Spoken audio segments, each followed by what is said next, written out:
Ils sont dans le fond, là.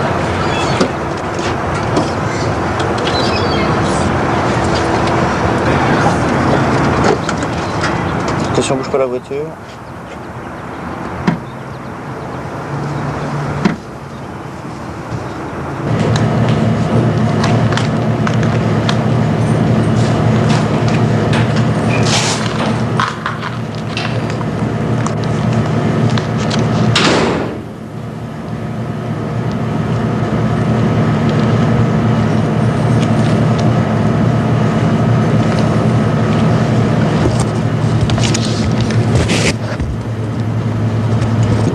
Junior, je viens pour tuer la preneuse de son. Où se trouve-t-elle?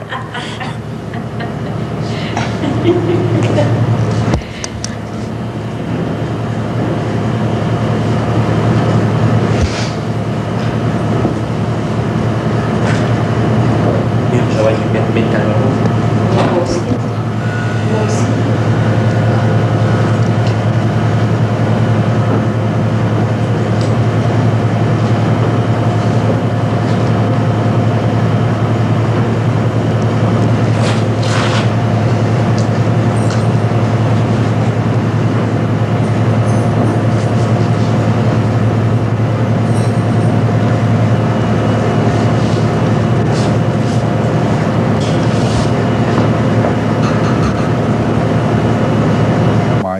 Basement. I'm going to hell, they're going to heaven.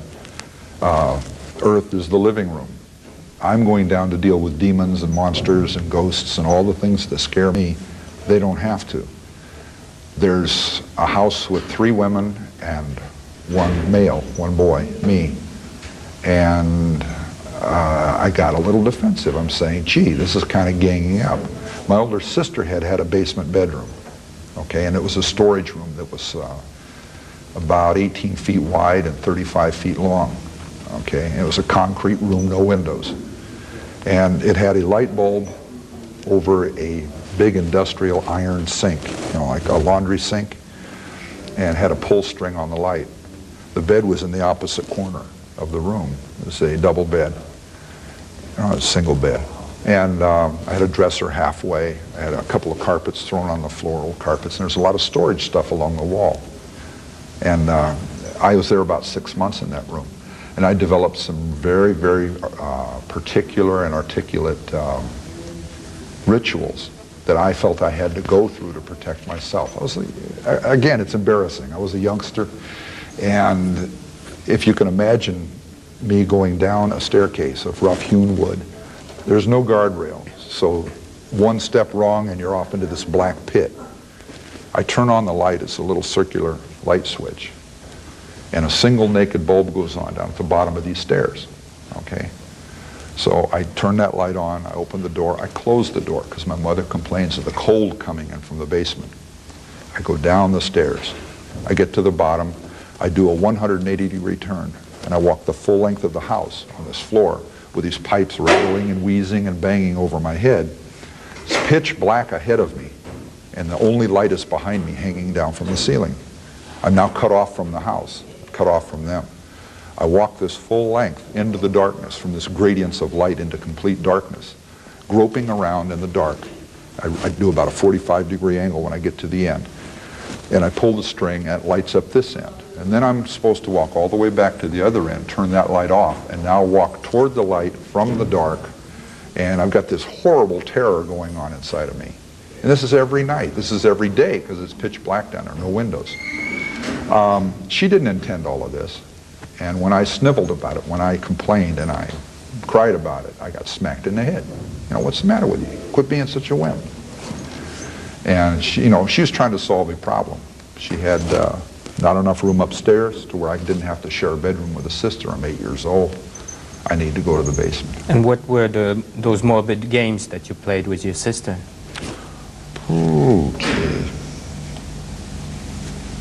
Well, the one I remember someone talking about in a book was one that was playing gas chamber or electric chair or something. And we had this big old overstuffed chair up in my room. And it was not just my sister and I, it was my sister and I and a friend, a close friend. We got into all these games.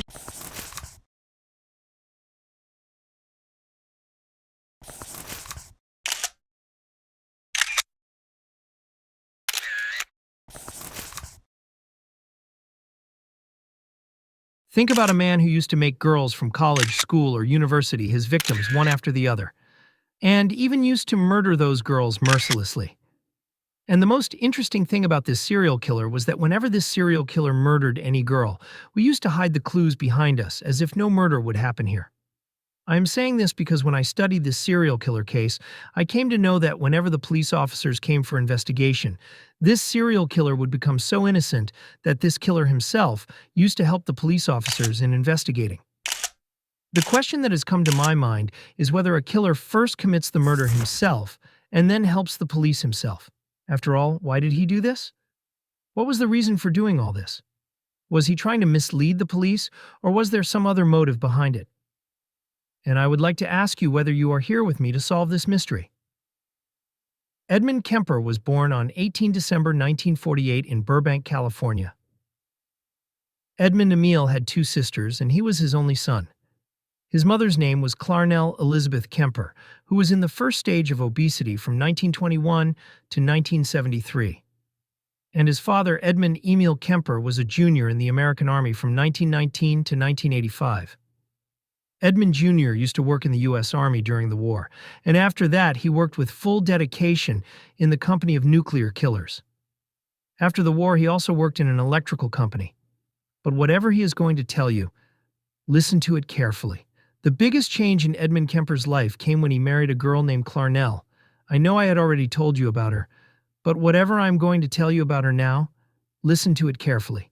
Edmund Jr. and Clarnell Elizabeth's marriage took place in 1942. But their marriage was very strange because Edmund Jr.'s wife, Clarnell, had a very strange nature and behavior. It seemed as if she was always angry at someone, for some reason.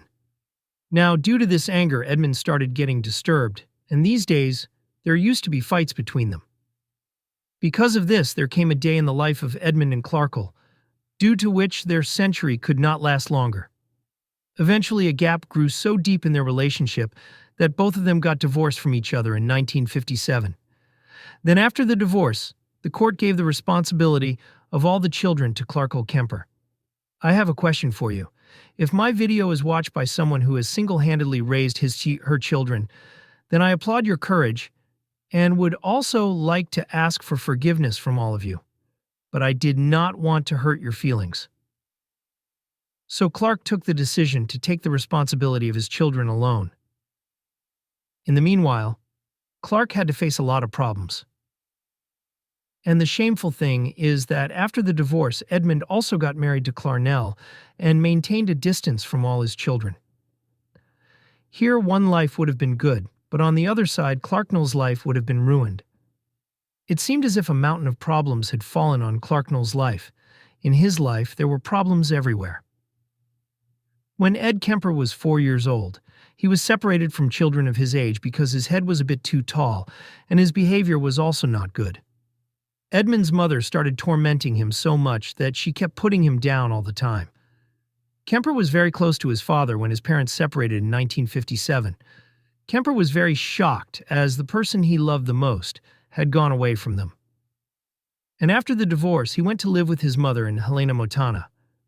And the strangest thing is that the relationship between Kemper and his mother was very bad.